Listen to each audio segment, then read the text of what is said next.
हाइरिबे इरांग से एक असिने हेक हंदोक्रिबो फावबा भारत की मुस्लिम पुनमकना डेमोक्रेटिक ओइबा खोंजंग कयामा चंगसिलकनी हाइरिबे चंगसिलकपसिदा ऑल इंडिया तंजीमी इंसाफना अखोई फौमिनरकनी नसी All India Tanzimi Insaf AITI हैना खंगनबा मणिपुर स्टेट काउंसिल की माइकैदगी मणिपुर की लेपाक मियामदा शांति की पाउजे अहानुकद पीजगे हौखिबा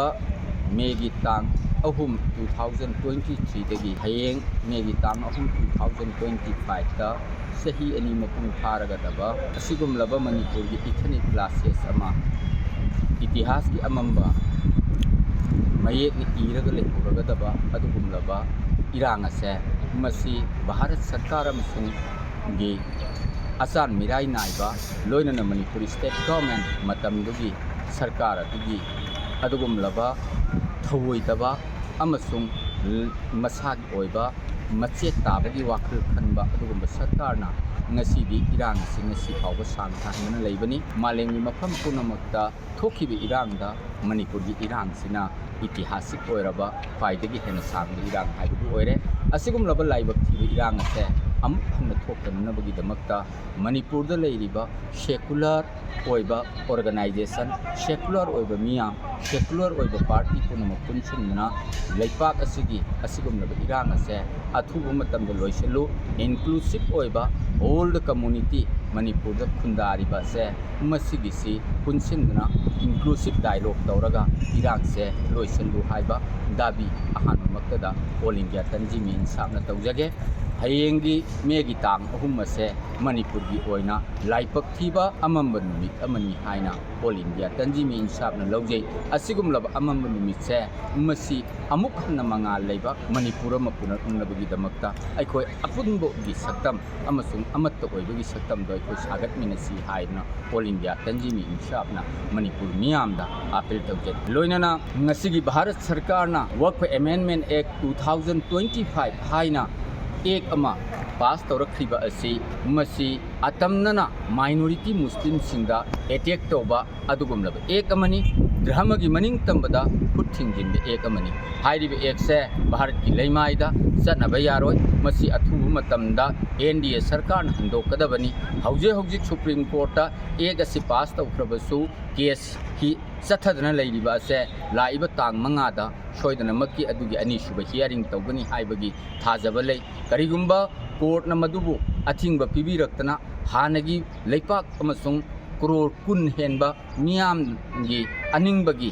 अदुगुंबा माइकैदा लाखिबा तारबदी फै करिगुंबा मदु लाक्तबा तारगसु हाइरिबे इरांग से मसिगिसी एक असिने हेक हंदोक्रिबो फावबा भारत की मुस्लिम पुनमकना डेमोक्रेटिक ओइबा खोंजंग कयामा चंगसिलकनी हाइरिबा चंगसिलकपसिदा ऑल इंडिया तंजीमी इंसाफना मणिपुर की माइकैदगी मतम लेबखिबिक्ता मदुगी इहवदु अखोई फौमिनरकनी मसिदा अखोई पुन्ना चटमिनरिबा यूनाइटेड मैतै पांगल कमिटी अदुगा लोइना लोइना तोंगान तोंगान लुक पुनमक अमसुंग मियाम पुनमक सेकुलर अमसुंग डेमोक्रेटिक ओइबा ऑर्गेनाइजेशन मणिपुर द लैरिबा पुनमक लोइना पार्टी पुनमक सौगतना हाइरिबा एक सिगी मायोक लेमिनसी हाइदना अमुका हाइजरी ngasi united Meitei Pangal committee मणिपुरना लुक 19 तोंगान तोंगान मणिपुर द लैरिबा माइनॉरिटी सिंगी लुक 19 ना पुनबा अदुगुमलबा ऑर्गेनाइजेशन असिना ngasi gi जुमा नुमित असिदा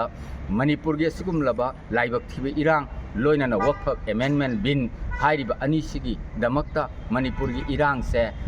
अदुगुमलबा पुक्चेट पुखाई नाइबा कांगबुना इरांग सि सांगदो हलबसु मपु मालेम पृथ्वी की खोंसतपु सेनबिरिबा अदुगुमबा अल्लाह मपुदा हाइजदना इरांग से अथुबु मतमदो लोइसल हलसनु लोइना अमुक हन्ना वक्फ बिल अमेंडमेंट एक्ट से मसिगी से हंदो हंबो ओइरसनु हाइदना कब्जा लाउजबगा लोइना मणिपुर की मियामदा अदुगुमलब गिदमक्ता दुआमा मपुदा तौखिबसे मसि